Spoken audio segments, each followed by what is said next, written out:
The Great Wall of China is one of the most iconic and impressive feats of human engineering in history.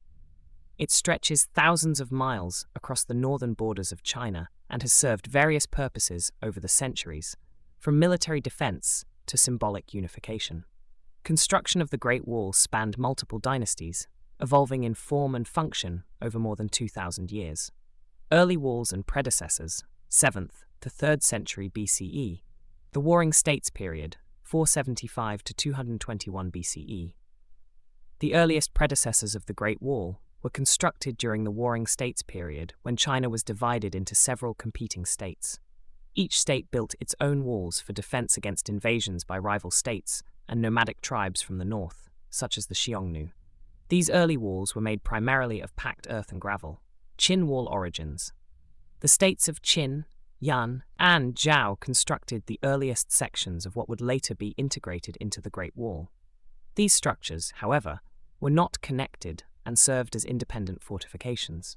The Qin dynasty, 221 to 206 BCE, unification of China, and the first Great Wall Emperor Qin Shi Huang, the first emperor of a unified China, ordered the connection of these earlier walls into a single, continuous barrier to protect against the Xiongnu tribes from the north.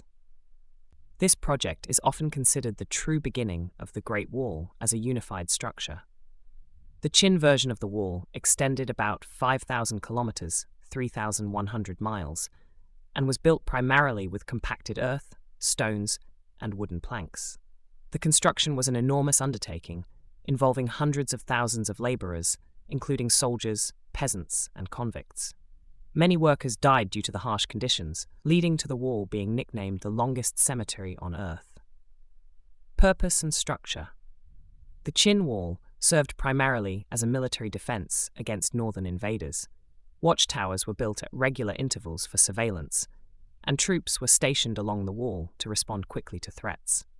Expansion of the wall. The Han Dynasty expanded the Great Wall significantly, extending it westward to protect the Silk Road trade routes from nomadic attacks. The wall reached into the Gansu province, making it even longer than before. Han engineers introduced improvements, such as the use of reed, willow, and layers of sand in the wall's construction, especially in desert areas. Han innovations.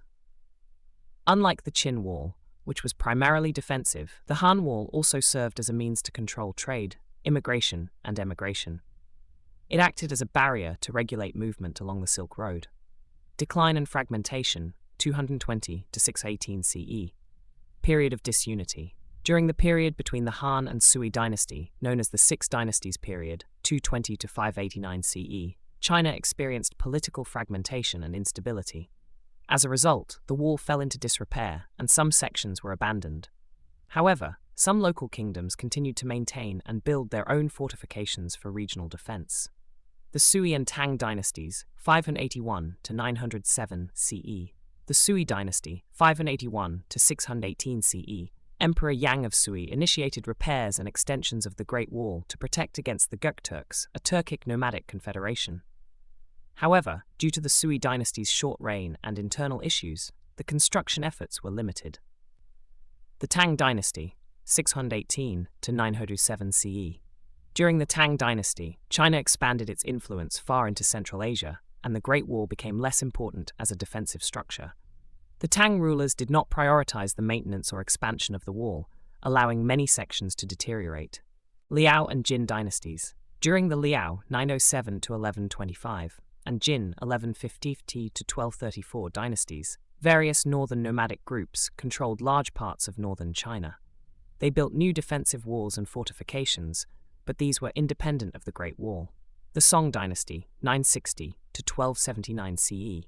The Song dynasty faced continuous threats from the Liao and Jin states in the north, but could not rebuild or expand the Great Wall. As a result, the Song focused on defensive strategies closer to their southern territories.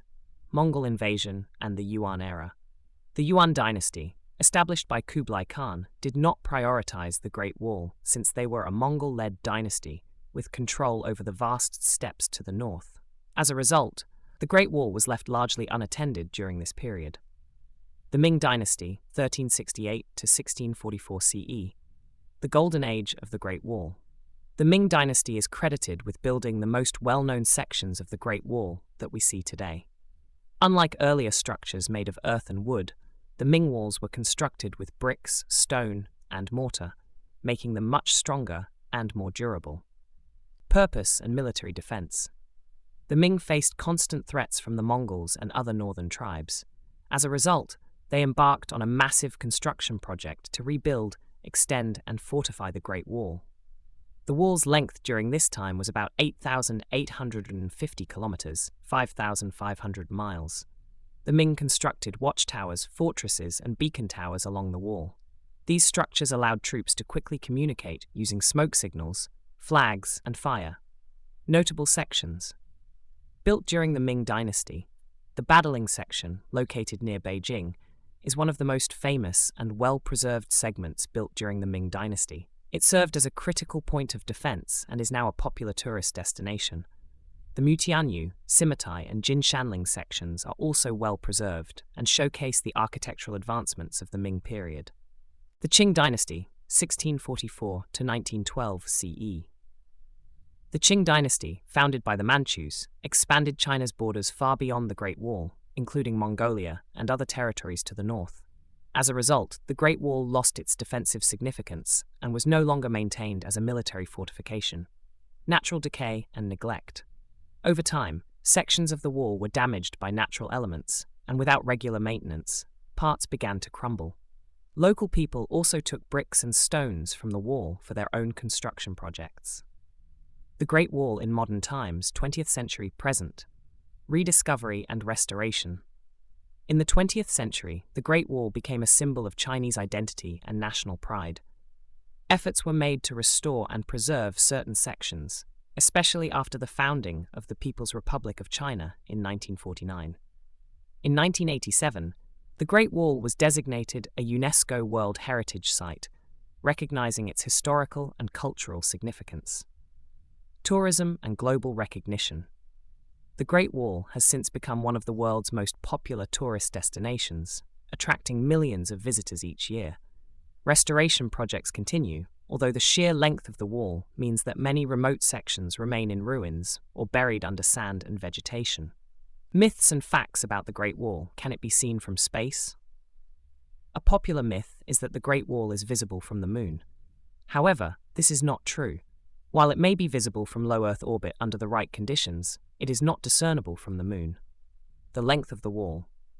The exact length of the Great Wall, including all its branches and overlapping sections, is estimated to be around 21,196 kilometers, 13,171 miles, making it one of the longest human-made structures in the world. Conclusion. The Great Wall of China stands as a testament to the ingenuity, perseverance, and determination of the Chinese people. From its humble beginnings as separate walls built by warring states to its magnificent form during the Ming Dynasty, the Great Wall has served as a symbol of defense, unity, and resilience. Although no longer needed for military defense, the Great Wall remains an enduring monument to human achievement, attracting millions of visitors and inspiring awe across the globe. Today, the Great Wall serves as a reminder of China's rich history and cultural heritage, embodying the strength and resilience that have defined the nation for millennia.